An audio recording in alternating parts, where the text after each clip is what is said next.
الكل يترقب، الكل ينتظر.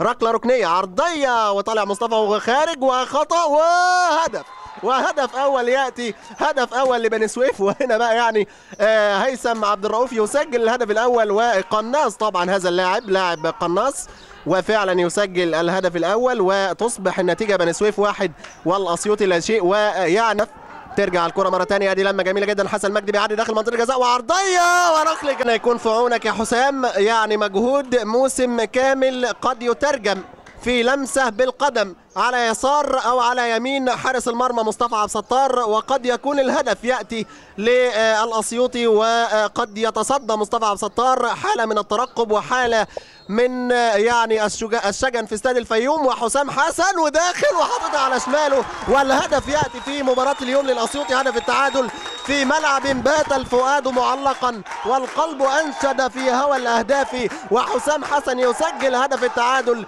وادي بقى يعيد الفرحة، يعيد الابتسامة، يعيد الأمل مرة تانية إلى لاعبي وإطار وجماهير ومحبي وعشاق الأسيوطي في مباراة اليوم. حسام حسن حطها على شمال مصطفى عبد الستار، راح معاها مصطفى عبد الستار، ولكن ترجع الآمال مرة تانية إلى لاعبي الأسيوطي في مباراة اليوم. 1-1 المباراة، 1-1 النتيجة في تلك اللحظات مشاهدينا الكرام. ولكن بيرجع مرة تانية يا ولا على الرؤية الحلوة، استلام لكابوريا، وادي كابوريا دخل وفات وعمل عرضية حلوة، جول جول جول، يا ولا يا ولا يا ولا يا ولا يا ولا يا ولا يا ولا يا ولا يا ولا يا ولا، حلوة حلوة حلوة حلوة حلوة حلوة للصبح، حلوة للصبح جمال.